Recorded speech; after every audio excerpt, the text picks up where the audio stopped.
وقالوا ما لنا لا نري رجالا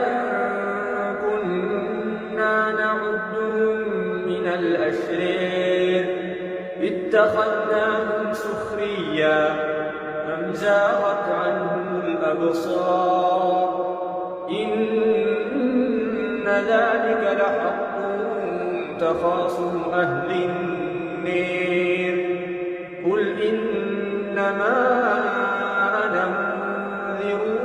وما من إله إلا الله الواحد القهار